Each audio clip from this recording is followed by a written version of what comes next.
অনেক হয়েছে প্রিমিস বাবা, এবার তুমি বাসায় চলে আসো। প্রিমিসের ফোনে একটি আননোন নাম্বার থেকে কল আসে, আর প্রিমিস যখন ফোনটি রিসিভ করে তখন অপর পাশ থেকে একজন বৃদ্ধ লোক কথা বলে। প্রিমিস এই বৃদ্ধ লোকের গলার আওয়াজ শুনেই তাকে চিনে ফেলে এবং তার গলার আওয়াজ শুনে তার চোখ দিয়ে পানি চলে আসে। আপনারা হয়তো ভাবছেন কে এই লোক যার গলার আওয়াজ শুনে প্রিমিস কেঁদে দিয়েছে? ইনি হচ্ছেন প্রিমিসের বাবা। এরপর প্রিমিসের বাবার সাথে প্রিমিসের কি কথা হয় চলুন দেখে আসি। হ্যালো আব্বু, কেমন আছেন আপনি? এই তো আলহামদুলিল্লাহ ভালো, কিন্তু বাবা তোমার ছাড়া আমরা ভালো নাই, তুমি বাসায় চলে আসো। আসবো, আমার এখন সামনে কলেজে পরীক্ষা, এখন একটু ব্যস্ত আছি। বাবা তুমি জলদি বাসায় এসে পড়ো, তোমার জন্য একটি মেয়ে দেখছি, তুমি বাসায় আসলে তোমার বিয়ের ব্যবস্থা করব। এটা শুনে প্রিমিস একটু চমকে যায়, কারণ প্রিমিসের গার্লফ্রেন্ড সুনাইরার সাথে তার রিসেন্টলি ব্রেকআপ হয়েছে। প্রিমিস সুনাইরাকে এখনো ভুলতে পারেনি। সুনাইরার জন্য তার কোথাও না কোথাও হয়তো মনে কষ্ট জমা আছে। এরপর প্রিমিস বলে, আব্বু ওইগুলা পরে দেখা যাবে, আমি এখন একটু কল রাখি, কলেজে আসি, একটু ব্যস্ত, পরে ফোন দিবনে। এটা বলে প্রিমিস ফোন কেটে দেয়, কারণ প্রিমিসের মনটা খুব খারাপ ছিল। আর ঠিক সেই সময় ওইখানে হাজির হয় প্রিমিসের বন্ধুরা। তারা ক্লাস থেকে এখানে আসে শুধু প্রিমিসের জন্য, কারণ তারা জানে আজকে প্রিমিসের অনেক মন খারাপ। তাই পাখি বলে, প্রিমিস মন খারাপ করো না, যা হইছে ভালোর জন্যই হইছে। সুনাইরার আসল চেহারা আমাদের সামনে চলে আসছে। এটা যদি আরো দেরিতে হইতো তাহলে তুমি আরো বেশি কষ্ট পাইতা। সুনাইরাকে নিয়ে তোমার আর কোনো চিন্তা করার দরকার নাই। এখানে পাখি কি প্রিমিসকে সান্ত্বনা দেওয়ার জন্য চেষ্টা করছিল, নাকি পাখির মনেও প্রিমিসের জন্য ভালোবাসা ছিল, এগুলো আমরা পরে জানবো।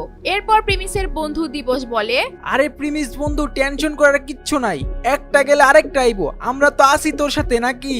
প্রিমিস তুমি আজকে সুনাইরার কাছ থেকে মুক্ত হইছো, এই উপলক্ষে আজকে আমি তোমারে ট্রিট দিমু। বন্ধু চলো আজকে আমরা বাইরে গিয়ে খাওয়া দাওয়া করি, অনেক দিন হয়েছে বাইরে খাওয়া দাওয়া করি না, কলেজের ক্যান্টিনের খাবার খাইতে খাইতে আমরা বোর হয়ে গেছি। এরপর তারা প্রিমিসের ডিসিশনের জন্য অপেক্ষা করছিল। আচ্ছা ঠিক আছে, আমরা রেস্টুরেন্টে যাব, কিন্তু এইবার ট্রিট আমি দিব, তবে আজকে না। আর এইবার আমরা রাস্তার কোন রেস্টুরেন্টে খাবো না, আমরা কলেজ থেকে সামনে একটা যে বড় রেস্টুরেন্ট আছে না, ওই রেস্টুরেন্টে যাব।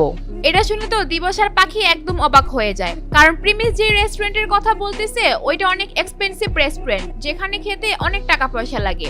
পাখি তো ভাবতেছে প্রিমিস এত টাকা কোথায় পাবে, আর দিবস ভাবতেছে প্রিমিস আবার পাখির প্রেমে পড়ে গেল না তো, জোশের বসে উল্টাপাল্টা কিছু বলে দিল না তো। প্রিমিস মাসে যে টাকা ইনকাম করে তা দিয়ে ওই রেস্টুরেন্টে একবেলা খাওয়াও হবে না, কিন্তু তারা তো জানে না প্রিমিসের এখন যেই টাকা আছে সেটা দিয়ে চাইলে প্রিমিস তাদের দুজনকে সারা জীবন ওই রেস্টুরেন্টে খাওয়াতে পারে। এরপর পাখি বলে, আচ্ছা প্রিমিস থাকো, পরে কথা হবে, আমি ক্লাসে যাই। এরপর পাখি ক্লাসে চলে যায়। আর হঠাৎ তখন প্রিমিসের আরেক বন্ধু সাকিবের ফোনে একটা মেসেজ আসে। ওই কাহিনীতে একটা কইতে গেছে, অমিত আমাদের হোয়াটসঅ্যাপ গ্রুপে একটা মেসেজ দিছে, দেখ ও নাকি মিঙ্গেল হইছে, নতুন গার্লফ্রেন্ড বানাইছে, আর এই উপলক্ষে ও আজকে আমাদের রেস্টুরেন্টে নিয়ে খাওয়াবে বলছে। যাক ভালোই হইছে, অন্তত একজন তো মিঙ্গল হইলো, অনেকদিন তো সিঙ্গেলই ছিল ও।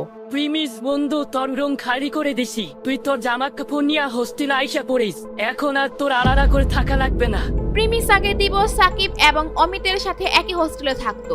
তাদের মধ্যে কোনো একটি বিষয় নিয়ে ঝামেলা হওয়ার কারণে প্রিমিস ওইখান থেকে চলে আসে। এখন আবার তারাই প্রিমিসকে হোস্টেলে যাওয়ার জন্য বলছে। হঠাৎ কি হইলো যে আমাকে হোস্টেলে আবার আসতে বলতেছো? আরে ভাই পরে বলবো না এগুলা, এখন তুই হোস্টেলে চল, অমিত আজকে আমাদেরকে ট্রিট দিব বলতাছে, চালু যাইতে বলছে, তুই আমাদের সাথে চল। না থাক, তোরাই যা, আমি এখান থেকে কিছু একটা খেয়ে নিব। আরে ভাই চল, এখানে একা একা বোর হয়ে যাবি, তুই আমাদের সাথে চল, আর এখন থেকে তুই আমাদের সাথে হোস্টেলে থাকবি। প্রিমিস তাদের সাথে যাওয়ার জন্য রাজি হয়ে যায়। এরপর যখন তারা হোস্টেলে যায়, ওইখানে বসে থাকে অমিত আর তার গার্লফ্রেন্ড রোশনি। এরপর অমিত তার গার্লফ্রেন্ডের সাথে সবার পরিচয় করিয়ে দেয়। বন্ধুরা, এই যে ও হচ্ছে রোশনি, আমার গার্লফ্রেন্ড, আর রোশনি এরা হচ্ছে আমার বন্ধু সাকিব, প্রিমিস আর দিবস, আমরা একসাথে হোস্টেলে থাকি।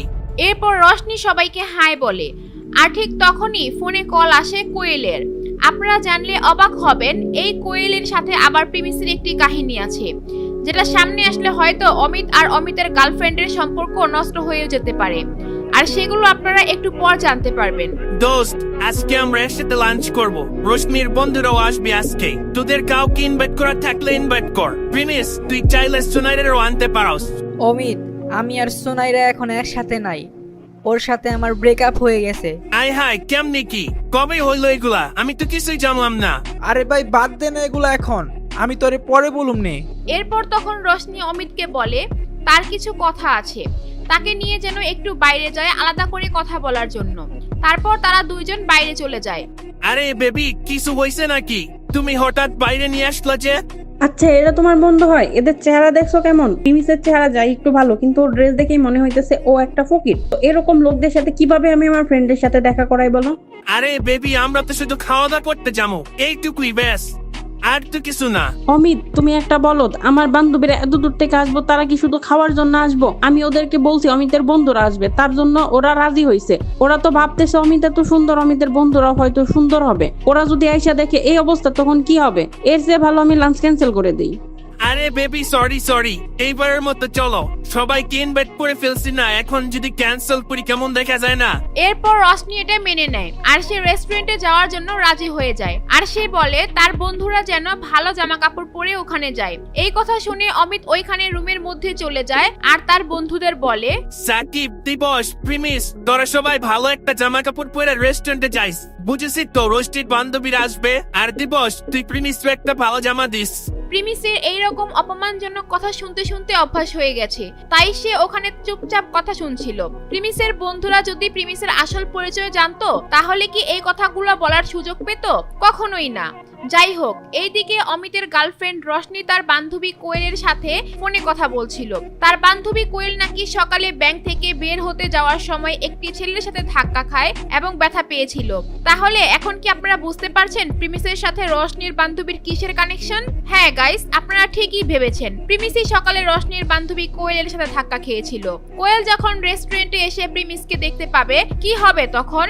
কোয়েল আর প্রিমিসের ঘটনার জন্য রোশনি আর অমিতের ব্রেকআপ হয়ে যাবে না তো? এগুলো জানতে চাইলে দিবস গেমিং এর ইউটিউব চ্যানেলটি সাবস্ক্রাইব করে নোটিফিকেশন বাটনটি বাজায় রাখেন।